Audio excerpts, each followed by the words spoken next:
Ein herzliches Willkommen zu diesem Video der Firma Autofiles.de. Ich bin der Paul, ich bin der Mediengestalter hier und werde euch einmal eine Einführung für unsere Geschäftskunden geben und zeigen, was ihr alles auf der Seite machen könnt, wer wir sind und wie der Ablauf eines Tunings bei uns ist. Genau, erstmal schön, dass ihr uns gefunden habt. Wir sind seit über 30 Jahren im Chip-Tuning-Business zuständig, wenn man das so sagen kann. Der Mike, der Geschäftsführer, ist seit 1994 dabei und hat über 600.000 Datenstände für Motorsteuergeräte entwickelt. Dadurch können wir sagen, dass wir das größte deutsche Unternehmen sind, welches sich hier auf dem Bereich der Motorsteuergeräteentwicklung und des Tunings bewegt. Wir haben hier vor uns die Seite autofiles.de. Das ist der erste große Abnehmer, der unter anderem das Automatik-Tuning anbietet, was wirklich eine Revolution des Chip-Tunings ist. Das Automatik-Tuning, da werde ich gleich drauf zurückkommen und euch das einmal im genauesten Detail erklären, was das ist und wie das funktioniert. Wenn ihr uns gefunden habt, werdet ihr erstmal auf der Seite autofiles.de starten. Dann landet ihr hier in diesem Screen. Hier habt ihr die Auswahlmöglichkeit der Registrierung und der Info zur Funktion. Wir werden hier einmal kurz durchgehen und dann wird das auch alles erstmal selbsterklärend sein. Im Grunde genommen ist es ganz einfach. Ihr registriert euch, könnt hier schon eure Geschäftsdaten angeben, wie Firmenname oder Umsatzsteueridentifikationsnummer. Im zweiten Schritt werdet ihr das Guthaben aufladen.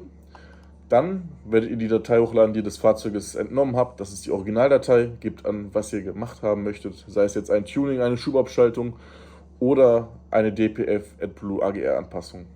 Im Nachhinein wird einer der 6 Techniker, die hier arbeiten, eure fertige Tuning-Datei hochladen und ihr mit einem Klick herunterladen und aufs Fahrzeug draufspielen. Genau. Unsere Vorteile sind, wie gerade schon erwähnt, wir sind das größte deutsche Unternehmen, was sich mit dem Tuning beschäftigt. Dadurch haben wir getestete Qualität. Unsere Datenstände wurden fast alle ausschließlich auf dem Prüfstand entwickelt, um wirklich Sicherheit und Zuverlässigkeit anzubieten. Durch das Automatik-Tuning haben wir die Möglichkeit der 24/7-Funktion. Das heißt, egal zu welcher Uhrzeit, ihr könnt Fahrzeuge tunen und könnt Tuning-Datei erstellen. Das heißt, ihr seid unabhängig von Öffnungszeiten unserer Firma. Um hier jetzt einmal loszulegen, würden wir jetzt einmal auf dem Bereich ganz oben auf die Registrierung gehen. Hier klickt ihr drauf und registriert euch. Da ich hier schon eingeloggt bin, steht jetzt hier ein Error, aber hier würdet ihr eben die Daten angeben.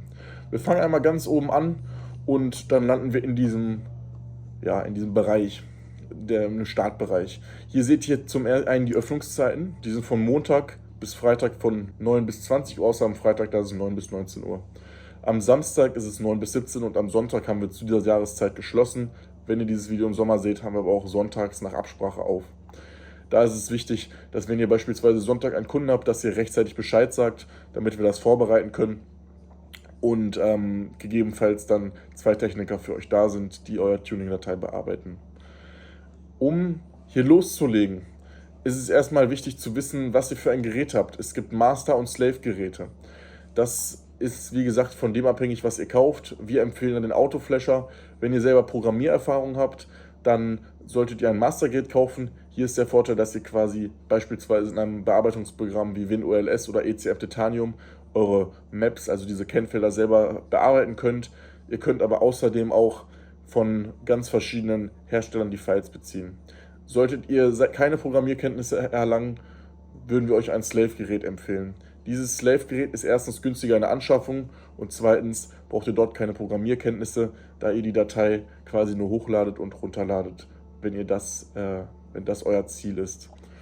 Um Kredite zu kaufen, klicken wir einmal auf Kredite kaufen. Hier sehen wir dann direkt Master-Kredite und Slave-Kredite. Ein Master Credit kostet 100 Euro, das heißt, ihr zahlt beispielsweise für eine simple Stage 1 100 Euro, während es bei einem Slave Upload 80 Euro sind. Das heißt, mit einem Slave-File seid ihr auch günstiger unterwegs. Beim WinOLS-Kredit, das ist auch für Master wichtig, die selber programmieren, ist es ebenfalls 100 Euro. Allerdings habt ihr hier auf Master gesehen günstigere Preise. Kauft ihr beispielsweise 10 Master-Kredite, seid ihr bei 850 Euro, was 85 Euro dem Pfeil entspricht, 10 Slave-Kredite 700 Euro oder 100 WinOLS-Kredite 800 Euro. Ich habe hier zum Beispiel als Demo einen Master-Kredit. Hier habe ich jetzt 242 Stück. Das kann natürlich, je nachdem, ob ihr Slave-Kredite habt, wird jetzt hier 200 Stück stehen oder wie auch immer. Das ist halt davon abhängig, was ihr für einen Flasher besitzt. Hier habt ihr außerdem noch die Möglichkeit von APIs, da könnt ihr zum Beispiel eure Webseite, eine Datenbank einbinden, dass der Kunde da auswählen kann, welches Fahrzeug er hat. Hier könnt ihr WinOLS kaufen, außerdem könnt ihr auch einen mobilen Leistungspush kaufen oder eben einen Autoflasher als Master- oder als Slave-Gerät. Hier kann man sich einfach mal durchklicken, das ist jetzt für den Anfang nicht so spannend. Wir machen jetzt hier einmal weiter und drücken jetzt hier einmal auf die Rechnung. Dort seht ihr alle eure Rechnungen, wenn ihr etwas kauft, und könnt die mit einem Klick hier herunterladen. Außerdem seht ihr auch den Bestellverlauf, wie ihr gezahlt habt und was ihr bezahlt habt. Und die Zahlungsart ist hier ebenfalls aufgelistet. Das ist quasi eine kleine Ergänzung zum Reiter der Rechnung. Im Reiter Kreditgeschäfte seht ihr alle Files, die ihr hochgeladen habt und bearbeitet habt, beziehungsweise wann das gemacht wurde, was es gekostet hat. Da seht ihr hier ganz genau, wie das File heißt, das Tuning-File, was es gekostet hat, und ihr könnt direkt ein Ticket erstellen, falls etwas nicht passen würde. Das ist einfach wichtig für euch, um im Nachhinein das Datum zu sehen, wann, wie, was gemacht wurde. Das ist einfach, gilt der Übersichtlichkeit.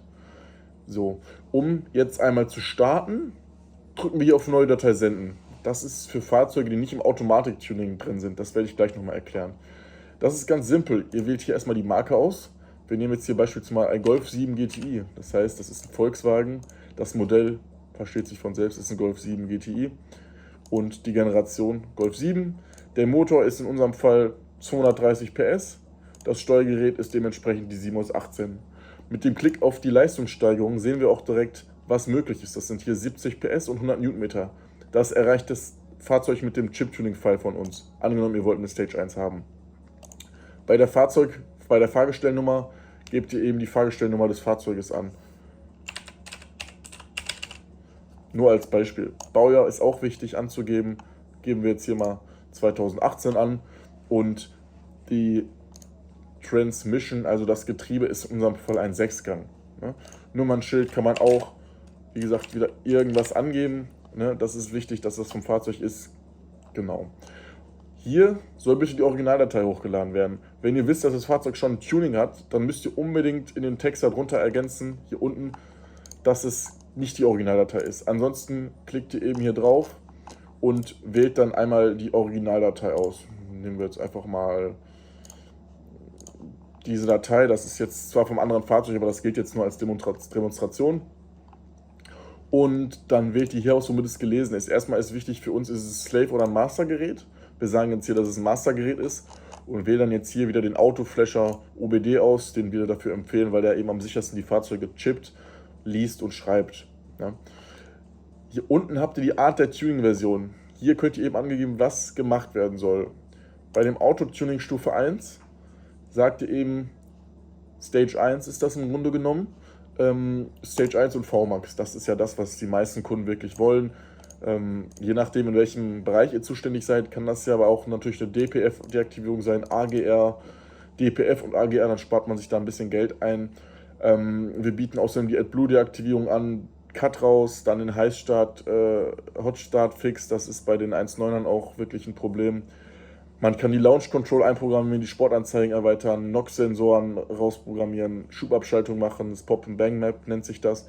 Also da sind euch wirklich fast keine Grenzen gesetzt. Genau, bei der Stufe 2, das ist eben, wenn das Fahrzeug mehr Leistung haben soll als mit der Stufe 1 und beispielsweise der DPF dann beim Diesel oder der OPF beim Benziner raus ist, wird das so gemacht. Bei der Stufe 3, das ist dann mit Upgrade-Lader etc., das ist dann wirklich die höchste Form der Leistung, aber da muss das Fahrzeug definitiv hier bleiben und 3 Tage zur Verfügung stehen. Das ist auch hier nochmal erklärt, wenn ihr auf das Fragezeichen klickt. Genau. Wir bieten außerdem auch das LKW-Tuning an. Das ist auch nochmal hier der Einzelpunkt. Und das Getriebetuning. Auch hier könnt ihr dann beispielsweise die Launch Control aktivieren, die Drehmomentlimiter entfernen. Die Schaltgeschwindigkeit kann hier verschnellert werden. Das ist alles möglich. Am besten klickt man sich da auch selber einmal durch, um zu sehen, was man dann alles für Möglichkeiten hat, hier mit der Seite autofiles.de. Und selbstverständlich kann man auch einzelne Optionen machen. Wenn man zum Beispiel nur eine Schubabschaltung möchte, geht man auf einzelne Optionen und wählt dann hier beispielsweise Pops and Bang aus. Gar kein Problem. Zeitrahmen ist hier auch gesetzt, sagt man maximal 2 bis 3, 5 bis 6 am nächsten Arbeitstag. Da kann man sich sogar Credits einsparen, je nachdem wie ausgelastet das gerade ist. Und schreibt dann unten in die Informationsliste nochmal rein, wenn irgendwas gemacht wurde. Beispielsweise das Fahrzeug hat schon ein Tuning, damit man das jetzt hier wird man das jetzt hier eben ergänzen. So, genau. Dann weiß der Techniker eben Bescheid, dass das Auto schon getuned ist und kann dementsprechend sich erstmal ein Vergleichsfeld ziehen. Um das Ganze zu senden, würden wir jetzt hier auf Speichern klicken. Ich mache das nicht, weil jetzt gerade kein Auftrag ansteht. Wie gesagt, er klickt auf Speichern und dann ist das auch schon hochgeladen. So, dann der nächste Reiter wäre für euch erstmal interessant, bevor wir zum Automatik-Tuning kommen, ist das Dateiarchiv. Hier habt ihr eine Übersicht über alle Tuning-Files, die ihr gemacht habt. Ihr seht, das geht hier über verschiedene Seiten, aber die Aufstellung hier ist enorm wichtig. Ihr seht eine ID, genau das Fahrzeug, was ihr gemacht habt. Hier wird jetzt zum Beispiel der GTI dann ganz oben stehen, den wir gerade eingesendet hätten. Baujahr, Motorcode etc., das, was ihr angegeben habt. Und in Rot habt ihr das Originalfile. Wir speichern auf dem Server alle Files, das heißt, auch wenn das Fahrzeug 1, 2, 3 Jahre später wieder da ist, könnt ihr euch das hier aussuchen, drückt auf Originalfile und habt dieses Originalfile direkt wieder auf eurem Rechner, um es zu flashen. Das gleiche gilt dem Tuning-File. Sobald das fertig ist, ist hier der grüne Button Download Tuning-File und ihr könnt eben diese Stage 1, Schubabschaltung, was auch immer, runterladen. In dem Reiter Einzelheiten habt ihr nochmal alles aufgelistet, was gemacht werden soll. Änderungswünsche, Autotuning Stage 1, Klient wartet. Außerdem könnt ihr eigene Notizen eingeben. Das kann zum Beispiel im Nachhinein sein, File läuft super, oder das kann sein, Kunde muss wiederkommen, weil das und das ist einfach nur für die Notizen eben. Hier seht ihr nochmal genau, wann es hochgeladen wurde, mit dem Modell, Generation, Motor etc., Steuergerät und welche Serienleistung das Fahrzeug hat. Angenommen, es passt jetzt etwas bei dem Fahrzeug nicht, habt ihr hier direkt die Option auf Create Ticket zu klicken. Dann kommt ihr in den nächsten Reiter und könnt hier das Problem auswählen. Beispielsweise das Fahrzeug startet nicht oder es hat keine Mehrleistung, zusätzliche Optionen funktionieren nicht, sei es jetzt die DPF-Deaktivierung, die nicht geklappt hat, oder es werden beispielsweise DTCs, also Fehlercodes und Fehlerspeicher angezeigt, was natürlich auch mal passieren kann, ist oft nicht der Fall, aber angenommen, das Fahrzeug ist im Notlauf, drücken wir hier drauf. Aber auch Probleme bei der Dateikodierung oder andere Probleme können natürlich auftreten. Deswegen habt ihr hier die Option für dieses Problem. Wählt das passende, zutreffende Problem aus. Ich sage jetzt mal, das Auto startet nicht. Schreibt da rein, File geschrieben, Auto startet nicht. So, dann wird der Techniker innerhalb von 10 Minuten direkt euch antworten und mit einer Lösung kommen, um dieses Problem eben zu lösen und euch da direkt beiseite stehen, falls etwas nicht funktioniert hat. Um im Nachhinein einmal alle Tickets zu sehen, drückt ihr hier auf Support Center und dann öffnet sich hier eben dieser Reiter, wo ihr eure Tickets anschauen könnt und sie direkt mit einem Klick hier beispielsweise anzeigen könnt. So. Ihr könnt außerdem geschlossene Tickets wieder öffnen, weil wenn das Problem gelöst ist, wird es eben von einem Techniker geschlossen. Dann würdet ihr auf Ticket wieder öffnen klicken und dann wäre es wieder offen. Das ist ziemlich selbsterklärend, auch hier, das ist nach der ID geordnet und hier seht ihr auch immer die ID eures Fahrzeuges, was ihr dann getuned habt. Genau, in diesen Reiter kommt ihr eben mit dem Klick hier oder hinter jedem Fahrzeug könnt ihr eben ein Ticket öffnen oder halt quasi neu erstellen. Wenn jetzt hier zum Beispiel schon ein Ticket besteht, wäre der Klick auf Öffnen. So, wir machen jetzt einmal weiter mit dem Automatik-Tuning, so wie ich es vorhin erklärt hatte. Nach dem Klick auf das Automatik-Tuning öffnet sich hier diese Auswahl. Das ist das Automatik-Tuning, welches uns exklusiv wirklich 24 Stunden, 7 Tage zur Verfügung steht. Bei dem Modell ist es ganz simpel. Wir nehmen jetzt wieder den Beispiel von einem Golf 7 GTI. Das heißt, das ist ein Audi, Seat, Skoda, VW. Genau, VW. Bei dem ECU-Modell, das heißt das Modell des Motorsteuergerätes, haben wir ja vorhin gesehen, das ist ein 7 aus 18. Wenn ihr nicht wisst, welches es ist, es steht ja auch immer bei dem Protokoll, wenn ihr es ausliest. Das sagt euch der Autoflasher oder auch ein anderes Gerät, sagt ja 7 aus 18, EDC 17 etc. Wir wissen, hier ist es das 7 aus 18 Steuergerät und wählen das dementsprechend aus. Bei der ECU-Version, das heißt, welches es genau ist, da es hier mehrere gibt, müssen wir die 7 aus 18 auswählen, weil es ein 7 aus 18 Steuergerät ist. Logisch. Genau. Wir fangen einmal damit an, die Datei hochzuladen. Hier auch wieder nur die Originaldatei, wobei das Automatik-Tuning auch quasi erkennt, wenn es eine nicht originale Datei ist. So, nachdem ihr das Originalfile hier drin habt, wählt ihr jetzt genau aus, was ihr haben möchtet.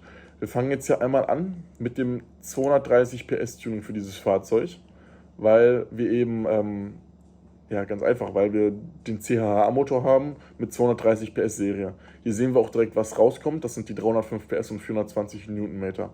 Ihr seht auch, im Automatikgetriebe ist eine Drehmomentbegrenzung. Das heißt, die Leistung wird reguliert durchs Automatikgetriebe. Es macht Sinn, hier das Automatikgetriebe mitzutunen. Genau, zusätzlich wollen wir natürlich noch die Schubabschaltung schaltbar haben, sagen wir mal. Oder die VMAX noch aushaben. Da sind auch euch keine Grenzen gesetzt. Genau, wenn ihr DTC-Codes habt, die dauerhaft gekillt werden sollen, das kann ja zum Beispiel ein NOx-Problem sein etc., kann man die hier auch ebenfalls mit Kommern ergänzen. So, wir haben jetzt ausgewählt, kontrollieren nochmal, das ist der 230 PS CHA-Motor und wollen die Schubabschaltung und die Schubabschaltung und die VMAX haben. So, wie ihr seht, werden nur die zwei teuersten Chargen berechnet. Das heißt, wir würden jetzt hier den DTC-Code Delete gratis bekommen und die VMAX gratis wäre auch der Fall. Wir starten jetzt hier einmal die automatische Verarbeitung. Dann rattert das System einmal und schaut, wie was passt und guckt dann direkt, ob das File schon getuned ist und wendet die Kennfelder quasi auf dieses Originalfile an.